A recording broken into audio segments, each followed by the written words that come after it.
오늘 이 아침 우리에게 주시는 하나님의 말씀, 구약성경 민수기 3장 33절에서 39절의 말씀이 되겠습니다.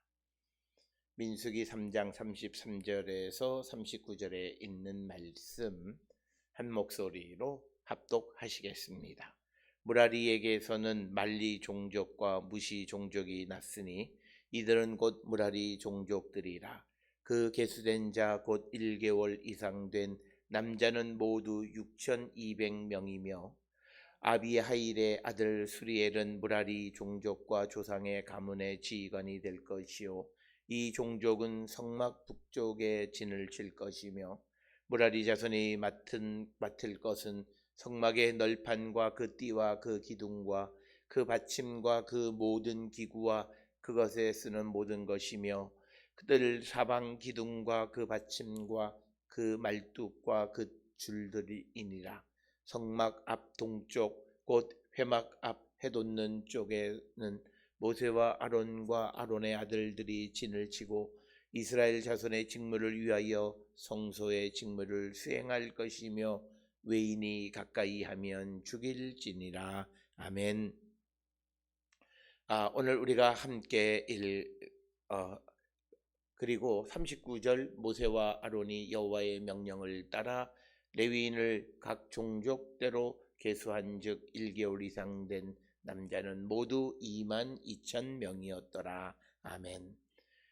오늘 우리가 함께 읽은 민수기 3장 33절로부터 39절은 레위의 아들 가운데 무라리 종족의 거주지 그리고 그들의 역할에 대한 이야기와 그리고 마지막 39절에 이처럼 레위인을 종족대로 계수한 그 숫자가 모두 22,000명이었다라고 하는 것으로 레위 지파에 관한 그 인구 조사가 1개월 이상 된 남자의 그 인구 조사를 마무리하는 것이 오늘 주시는 말씀이 되겠습니다. 오늘 주시는 3장 33절로부터 37절까지는 무라리 가문이 어떻게 어디에 거주했고 무라리 가문은 어떤 가족으로 나뉘어지는가. 그래서 오늘 주시는 본문에 보면 무라리는 말리와 무시 종족으로 이제 형성되어져 있다라고 하는 것. 그러면서 이제 그들의 이 지휘관이 누구냐? 아비하일의 아들 수리엘이 무라리 종족과 가문의 지휘관이었다라고 하는 것을 기록하고 있고 이제 36절, 37절에서 이제 이 무라리가 이제 그 성막 가운데에서 감당해야 될 일, 특별히 이스라엘 진영이 이동할 때 이 무라리 가족들이 구체적으로 행하는 일들이 무엇인가라고 하는 것이 36절, 37절에서 이제 설명이 되어져 있는데 핵심은 성막에 필요한 널판과 그 기둥 그런 그 부차적인 것들을 옮기는 역할을 바로 그 무라리 가문이 감당했다라고 하는 것이 오늘 36절에서 우리에게 주시는 말씀이고 그리고 38절에서는 이제 레위 가운데에서 모세와 아론의 자손들 즉 제사장들은 성막의 앞쪽 동쪽 해 뜨는 쪽 그래서 오늘 주시는 본문의 말씀 특히 38절에 있는 말씀은 이제 우리가 성경에 등장하는 방위를 나타내는 데 있어서 우리가 어느 쪽을 바라보느냐 즉 우리가 동쪽을 바라보는데 그것이 바로 앞이라고 하는 것이죠. 성막의 앞이고 그것이 동쪽이고 그 동쪽은 해돋는 쪽이다. 이렇게 구체적으로 언급을 하고 있습니다. 그렇기 때문에 성막의 출입구는 동쪽을 향해서 나는 것. 이 말은 사람들이 동쪽으로부터 들어가서 그 다음에 그 성막 안에서 가장 깊은 소위 지성소는 서쪽에 위치하게 된다라고 하는 것입니다.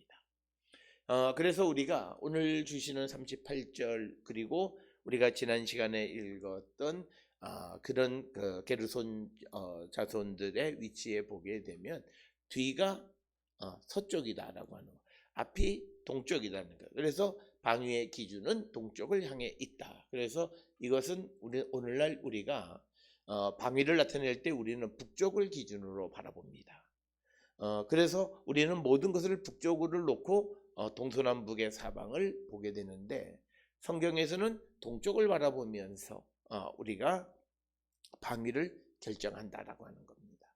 우리가 북쪽을 바라보면서 방위를 나타낼 때 뒤는 남쪽이 되겠는 거죠. 그러나 동쪽을 바라보게 됐을 때 뒤는 서쪽이 되고, 그리고 오른쪽은 남쪽이 되고 북쪽은 왼쪽이 된다라고 하는 겁니다. 그래서 이 방위의 기준이 바로 이 앞을 바라보면서 동쪽을 바라보면서 기준이 정해졌고, 성경에 나와 있는 그런 방위들은 대체로 이런 것에 근거한 것이다 라고 하는 것을 잊지 말아야 된다라고 하는 것. 그래서 특별히 민수기 3장에서 이제 레위인들의 그 위치, 그리고 레위인들의 인구를 계수해서 성막을 중심으로 그들이 어디에 거주했는가를 표현하는 그 표현법을 통해서 구약시대 때의 방위가 어떻게 되어지는가, 오늘날 우리가 생각하는 방위의 개념과 다르다라고 하는 것을 분명하게 이해하시면서 성경을 보아야 합니다. 오늘날 우리가 성경을 읽을 때에 가장 오류, 물론 근본적인 오류는 아니지만 오류를 범하는 것은 이런 문화적인 것의 차이를 인지하지 못하고 우리가 살아가는 겁니다. 특별히 오늘 우리가 살고 있는 이 시대에서 우리는 봄이라고 하는 것이 모든 만물이 싹트고 만물이 그러나 이 지중해성 기후라고 하는 것은 건기와 우기. 그래서 우기는 오늘날 우리가 생각할 때는 겨울과 같이 가장 추운 날입니다. 그런데 그때 비가 오고 그러기 때문에 그때 파종을 한다라고 하는 거예요. 그래서 우리가 생각하는 개념의 겨울이라고 하는 개념과 이 성경에서 말하는 겨울이라고 하는 개념 사이에는 많은 차이점이 있다. 그래서 이런 차이점을 우리가 간과하고 성경을 읽을 때에 작은 부분들을 우리가 놓치게 될 뿐만 아니라 결국은 우리가 성경 전체를 잘못 이해하는 그런 근거가 된다. 특별히 우리가 성경을 통해서 보면 7월에 이스라엘의 어떤 그 절기들이 있습니다. 그런데 우리나라에 있는 어떤 이단들은 그 7월을 오늘날 우리의 칼렌더에 나와 있는 7월 달로 생각을 하는 거죠. 그거는 무식하기 때문에 생겨나는 거죠. 성경에서의 그 첫 달을 언제로 기준으로 하느냐라고 하는 것은 보통 3, 4월을 기준으로 해서 보면 7월은 9, 10월에 해당한다라고 하는 겁니다. 이런 그 차이를 우리가 분명히 알고 성경을 이해하는 자들이 되어야 한다라고 하는 것이고, 그래서 오늘 주시는 본문 38절에 성막 앞 동쪽 해 뜨는 쪽, 이것이 소위 당시의 방위의 기준이 되는 것이고, 이것을 근거로 해서 서쪽은 뒤쪽이 되는 것이고, 그리고 남쪽은 오른쪽, 북쪽은 왼쪽이 되는 것이다. 그리고 또 우리와의 차이는, 우리는 미래는 내가 앞으로 갈 것, 그래서 내 앞에 있는 걸 미래라고 생각하지만 성경에서의 미래는 내가 보는 것이 미래예요. 왜? 이미 내가 살아왔기 때문에. 과거가 내가 보는 것이고 미래는 내가 보지 못하는 거예요. 그래서 방위 가운데의 뒤쪽 서쪽이 미래의 시간입니다. 미래의 때입니다. 그래서 지성소라고 하는 것은 하나님이 임하시는 그 거룩한 장소, 그곳은 하나님의 영역은 인간이 경험해보지 못한 영역이다라고 하는 거예요. 그렇기 때문에 우리가 신앙을 가지고 있을 때 가장 우리가 잘못된 것은 하나님의 영역을 사람의 것으로 치환하려고 하는 시도, 물론 이해를 시키려고 하는 것도 있지만, 그러나 그렇기 때문에 이해를 시키려고 하면서 생기는 문제가 하나님의 영역을 줄이는 역할을 한다는 거죠. 이게 우리가 하나님 앞에 범죄하는 거예요. 하나님의 절대적 능력을 우리가 이해한다라고 하는 생각에서 내가 이해되지 않는 부분을 잘라내버리고 이해되는 부분만 하나님의 모습으로 우리가 이해하기 때문에 하나님은 전능하신 분이 되지 못하는 그런 문제점이 있다는 겁니다. 그래서 우리가 방위를 통해서 보면 미래 하나님의 영역은 내가 보지 못한 세상이에요. 내가 알지 못하는 세상이에요. 그러나 그 세상을 믿는 것이지 증명하는 것은 아니다라고 하는 것을 우리가 이런 방위의 개념을 통해서도 분명하게 알 수 있다라고 하는 거예요. 이런 것들을 무시하고 성경을 읽을 때 출발은 방위 하나의 문제이지만, 그러나 결국은 하나님의 영역에 대한 그 사람의 인식에 대한 큰 변화를 일으킨다라고 하는 것. 그래서 우리가 성경을 읽으실 때에 이런 개념들, 문화적 그런 차이도 간과해서는 안 된다라고 하는 것이 오늘 주시는 성막 앞쪽이 곧 해 뜨는 쪽이 바로 동쪽이다라고 하는 것을 38절에서 누구도 이론을 제기할 수 없도록 앞은 동쪽이고 해 뜨는 곳이다, 이것이 기준이다라고 하는 것이고, 그래서 모세와 아론과 아론의 아들들이, 즉 레위인 가운데의 제사장들이 그곳에서 진을 쳤고 이스라엘 자손들의 직무를 위해서 성소의 직무를 수행했고, 그 다음에 외인이 가까이 하면 죽일지니라 라고 하는 것을 기록하고 있는 것이 38절이 되겠습니다. 33절에서는 이제 무라리에게 두 아들이 있는데 그것은 말리와 무시다라고 하는 겁니다. 그런 두 아들이 있어서 그 두 아들을 통해서 무라리 종족이 그 형성이 되었다라고 하는 것을 우리에게 가르쳐 주고 있고, 그래서 34절에 모든 그 레위 그 지파의 세 아들에게서도 마찬가지로 1개월 이상 된 남자를 계수하니까 6,200명이었다라고 하는 겁니다. 무라리 자손의 수는 레위의 아들들 가운데서는 가장 작은 수를 형성하고 있고, 그러면서 이들의 지휘관은 아비하일의 아들 수리엘이 그 지휘관 역할을 했다라고 하는 겁니다. 이미 우리가 잘 알다시피 이 지휘관의 역할은 이제 진영이 정착하고 있었을 때에는 그 정착되어진 그것의 질서를 유지하는 것뿐만 아니라 이제 진이 또 옮겨갈 때는 옮기는 그런 절차 속에서 그들이 해야 되는 모든 일들을 잘 통제하고 그래서 조직적으로 효율적으로 이동할 수 있도록 하는 그런 지휘관의 역할이었다라고 하는 것을 알 수가 있고, 우리가 지난 시간에 게르손 고핫 같은 경우에는 성물을 만지는데, 그런데 성물을 만지기 위해서 성소 안으로 들어갔을 때에는 그 대제사장의 통제를 받아야 된다라고 하는 것. 그래서 어떤 특권을 주어졌다고 해서 어떤 특수한 임무를 수행하게 한다고 해서 그들에게까지 다른 권한까지 주는 것은 아니다라고 하는 것. 그래서 오늘 우리가 세상을 살아가는데 위임받은 권한을 사용하는 자들이 그런 일들을 잘 감당해야 되고 그것의 참된 의미를 알아야 된다. 그래서 오늘 35절에서 아비야일의 아들 수리엘이 무라리의 지휘관이 됐고, 그러면서 이제 성막 북쪽에 진을 쳤다. 오늘 주시는 본문에서는 단순하게 성막 북쪽에 진을 쳤다라고 이렇게 언급을 하고 있지만, 그러나 우리는 이 언급을 듣는 순간 바로 이 무라리의 진영과 가까운 이웃은 단 진영이었다라고 하는 거죠. 그래서 단, 아셋, 납달리였다라고 하는 것입니다.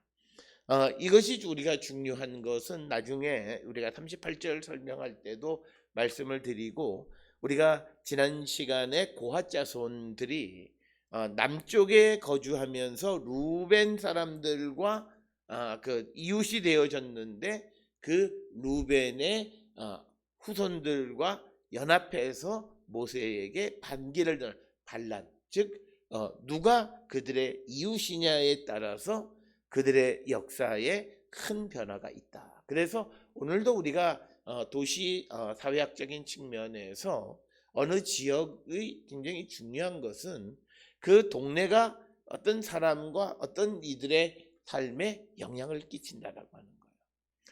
그렇기 때문에 오늘 주시는 본문의 말씀에서 그냥 무라리는 성막 북쪽에 진을 쳤다라고 되어 있지만, 그런데 그들의 그 이웃이 단 진영으로서 아셀과 납달리였다라고 하는 것, 그것이 그들의 삶에 영향을 끼치는 것은 우리가 고핫과 루벤의 후손 사이에 연합해서 모세에게 반기를 든 사건을 통해서 우리가 잘 알 수 있다. 그래서 성막 북쪽에 진을 쳤다라고 하는 이 표현을 통해서 이들의 이웃이 단과 아셀과 납달리였다라고 하는 것까지를 우리가 같이 생각을 할 수 있어야 된다라고 하는 것입니다. 그러면서 오늘 주시는 36절에 이 무라리의 주된 임무가 뭐냐? 성막의 널판과 그 띠와 그 기둥과 그 받침과 그 모든 기구와 그것에 쓰는 모든 것, 그리고 37절에 뜰, 사방, 기둥, 받침, 말뚝, 그 줄들을 담당하는 자들이었다. 이렇게 기록이 되어져 있습니다. 특별히 성막의 널판에 대해서는 출애굽기 26장 15절로부터 30절에 자세히 기록이 되어 있습니다. 그 기록에 보면 특히 26장 16절의 기록에 의하면 널판의 규모가 10규빗 약 5m고 폭이 1.5규빗 약 한 37, 8cm 정도, 그렇게 되어지는 널판이 대략 한 68개 정도 필요합니다. 그러니까 널판이 하나가 길이가 5m에 폭이 한 37에서 38, 한 40cm 되는 그런 긴 나무를 이동시키는 건데, 5m짜리 나무를 이동하는 것은 그렇게 쉬운 일이 아닙니다. 아마 우리가 군대나 이런 데서 보듯이 아마 키가 비슷한 사람들이 그 널판을 어깨에다가 메고 아마 몇몇 사람들이 중간에 서서 그것을 옮겼을 것이고, 그것을 옮기는 일은 매우 힘든 일 가운데 하나였다. 특히 게르손 같은 경우에는 천막과 그리고 덮개와 뭐 이런 것들을 옮기는 무게가 무거웠다면, 이 널판을 옮기는 이 무라리는 길이가 길고 그런데 5m 정도 되는 것을 옮긴다라고 하는 것은 이 나무가 폭이 한 40cm 밖에 되지 않기 때문에 출렁출렁 거린다라고 하는 거죠. 그래서 우리가 이거를 앞하고 뒤에 두 사람이 들 수도 없고, 중간중간에 다른 사람들이 거기 중간에서 어깨를 받쳐서 옮기는 그런 일들을 했을 것이다 라고 하는 거고, 이것의 개수가 최소한 68개가 필요했다. 우리가 널판의 필요를 보면 성막의 서쪽을 제외한 각 쪽에 20개씩 필요하고 뒤쪽에 6개, 2개, 8개가 필요하다. 이렇게 기록이 되어 있고, 이 성막의 널판을 만드는 데 사용하는 그런 나무는 조각목으로 기록된 아카시아 나무이다라고 하는 거예요. 여기서 한 가지 또 문제는 이런 조각목이 10규빗이나 되는 길이를 갖는 조각목은 잘 없다라고 하는 겁니다. 우리가 알다시피 나무가 길게 나올 수 있는 것은 우리가 백향목 같은 것들은 우리가 긴 나무가 있지만, 조각목이라고 하는 것은 길어봤자 나무의 높이가 2m 안팎입니다. 그리고 또 나무 자체도 곧게 자라는 나무가 아니라 꾸불꾸불하고, 그래서 어떤 이들은 그 널판들이 이어서 만든 것일 수도 있다라고 하는 설명을 제시하기도 합니다만, 그러나 이 널판을 어떻게 만들었다라고 하는 것에 대해서는 성경에는 언급되어져 있지 않다라고 하는 겁니다. 그래서 이 성막에 필요한 널판들을 그 옮기는 역할이 무라리의 그런 역할이었고, 37절에 의하면 또 이들은 뜰, 사방, 기둥, 또 그 받침과 그 말뚝과 그 줄들을 옮기는 역할을 했다라고 하는 것입니다. 자, 그래서 오늘 우리가 이 레위인들이 이 성막과 관계되어진 것을 보면, 성막 안에 있는 성물을 옮기는 것은 고핫이고, 그리고 이제 성막을 덮고 있는 그런 휘장, 천막, 덮개 이런 것들은 게르손이고, 그리고 나무 널판, 즉 그 성경에 기록되어 있는 성막의 널판들을 옮기는 역할을 하는 것은 무라리였다라고 하는 것입니다.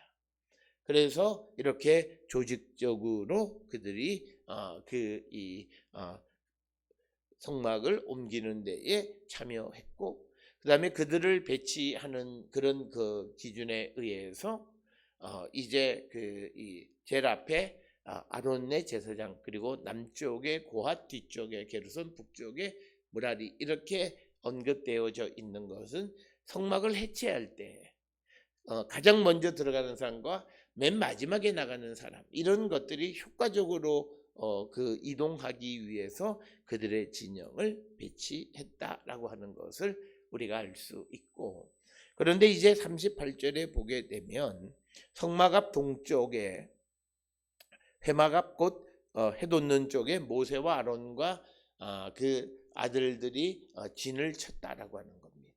즉 제사장들이 진을 친 곳이 어디냐면 바로 유다 진영이라는 거죠. 유다 진영이라고 하는 것은 유다, 이사갈, 스불론이라는 거죠. 그래서 우리가 랍비들의 설명에 의하면 유대인들이 이 제사장들과 같은 그런 이웃이 되면서 모세에게로부터 율법에 대해서 배웠다라고 하는 거예요. 그때 유다뿐만 아니라 같이 있는 이사갈이나 스불론도 참여했다라고 하는 거죠. 이런 설명을 하는 이유는 시편 60편 7절에 보면 우리말로 유다는 나의 통치 지팡이다 이렇게 번역이 되어 있지만, 이 구절을 원문으로 보면 유다는 나의 율법 수요자다, 이렇게 번역을 할 수 있습니다. 그래서 아마도 이렇게 진영의 제사장 진영과 같이 있으면서 유다와 그 이웃인 이사갈과 스불론이 모세로부터 율법에 대해서 배웠다, 율법 공부를 했다라고 하는 그런 설명을 제시하고 있고, 또 우리가 역대상 12장 32절에 보면 이사갈 지파 가운데에서 시대를 볼 줄 아는 우두머리가 200명이나 되어졌다라고 하는 것도 바로 이 유다 진영 근처에서 그 모세로부터 율법을 배웠기 때문에 그들이 율법을 어떻게 살아가느냐에 따라서 그 시대가 어떻게 되어지는가를 읽을 수 있는 사람들이 바로 이사갈 지파에서 나온 것은 이 진영과 밀접한 관련이 있다라고 하는 겁니다. 그리고 마지막으로 사사기 5장 14절에 보면 이제 스불론에서 어떤 기록하는 자가 내려왔다라고 하는. 그래서 우리가 보면 유다, 이사갈, 스불론은 제사장들과 인접한 곳에 거주함으로 인해서 율법을 배우게 되어졌고, 그래서 그들은 다른 지파와는 조금 다른 역할을 감당하게 됐다. 그래서 오늘 주시는 이 38절의 말씀을 통해서 우리가 하나 알 수 있는 것은 똑같은 레위인 중 하나였던 고핫의 그 손자 역할을 했던 고라라고 하는 사람이 자기가 거주했던 루벤, 시몬, 갓, 그 중에서 루벤의 후손들과 연합해서 모세에 대해서 반기를 들기 시작했다. 특히 루벤의 입장에서는 자기의 장자권이 빼앗겼다라고 생각을 하는 것이고, 고핫 자손의 고라 같은 경우에는 왜 그 자신들은 제사장 역할을 하지 못하느냐라고 하는 그런 반기를 들었는데, 그것이 이웃이 누구냐가 중요한 역할을 했다라고 하는 것이 오늘 성경을 이해하는 사람들의 주된 해석이 되겠습니다. 그렇기 때문에 이것은 우리가 살아가는 삶의 그 마을, 동네가 어떤 동네이냐뿐만 아니라 또 교회가 어떤 교회이냐, 더 나아가서 내가 가까이 신앙생활을 하는 사람이 어떤 믿음을 가지고 있는 사람인가에 따라서 그 사람의 삶은 완전히 바뀌어질 수 있다라고 하는 것을 우리에게 보여주는 것이 바로 레위 지파의 진영을 배치하는 것, 그리고 그러면서 그들의 이웃이 누구였느냐에 따라서 그들의 이 후대의 삶은 매우 달라졌고, 그런 모습들이 성경에 특별히 우리가 앞에서 살펴보았던 이 역대상 12장 32절에 이사갈 지파, 그리고 사사기 5장 14절에 그 스불론 지파에게서 어떤 시세를 읽을 수 있는 능력 있는 지도자 200명, 그리고 또 무엇을 기록하는 그런 서기와 같은 역할을 하는 사람들이 의외로 그런 스불론이나 이사갈 지파에서 나온 것은 그들이 유다 지파와 같이 있었고 제사장들과 이웃함으로 말미암아 배운 것으로 설명을 하는 것이 되겠습니다. 오늘 주시는 본문을 통해서 이제 레위인들에 대한 모든 인구 조사를 마무리하면서 39절에 이제 여호와의 명령을 따라 레위인을 각 종족대로 계수한, 즉 1개월 이상 된 남자가 22,000명이었다라고 하는 것입니다. 그래서 그 중에 무라리는 6,200명. 그래서 그 수가 가장 적은 수가 무라리였고 레위인들은 22,000명이었고, 왜 1개월 이상 된 사람이냐? 이들이 바로 이스라엘을 대속하기 위한 것이었다라고 하는 것은 이제 이어지는 40절 이하에서 우리에게 주시는 말씀이 되겠습니다. 오늘 주시는 본문 이 레위에 대한 인구조사와 그리고 그들의 진영이 배치되어지는 이것을 통해서 이웃이 누구냐에 따라서 그들의 삶에, 미래의 삶에 영향을 미친다라고 하는 것. 그래서 우리가 누구와 함께 믿음의 삶을 살아가느냐에 따라서 그 신앙과 인생에 큰 영향을 끼친다라고 하는 것을 깨닫고, 우리가 하나님의 말씀대로 살아가는, 하나님의 말씀과 가까운 사람들과 함께 믿음의 삶을 살기로 결단하는 우리 모두가 될 수 있기를 주의 이름으로 축원합니다.